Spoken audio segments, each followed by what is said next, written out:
କୋଉ ସ୍କୁଲରେ ପଢୁଛୁ? ଏଇ ସ୍କୁଲ ଆଚ୍ଛା ଅଗଷ୍ଟ 15 କେବେ ପଡେ? ଜୁଲାଇ ଆଉ ଜୁଲାଇ ମାସରେ ପଡେ। ଆଚ୍ଛା ଆଉ ଜାନୁଆରୀ 26? ମାର୍ଚ୍ଚ ଆଚ୍ଛା ମାର୍ଚ୍ଚ ମାସ କେତେ କେତେ ତାରିଖରେ ପଡେ? ଅଫର ହାଁ ନଭେମ୍ବର ହାଁ ନଭେମ୍ବର। କେତେ ତାରିଖ? 10 ତାରିଖ 10 ତାରିଖ ପଡେ। କି ବାର? ରବିବାର ରବିବାର ଦିନ ପଡେ। ଆଚ୍ଛା ଆଉ ଜାନୁଆରୀ 26 କେତେ ତାରିଖରେ ପଡେ? 7 ଦିନ 7 ଦିନିଆ ମାସ?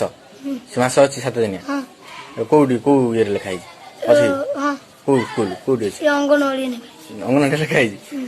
ଆଚ୍ଛା ଆଉ କୋଉ କ୍ଲାସ ତୋର? ଚତୁର୍ଥ ତୋ ବନାନ ଗଲୁ?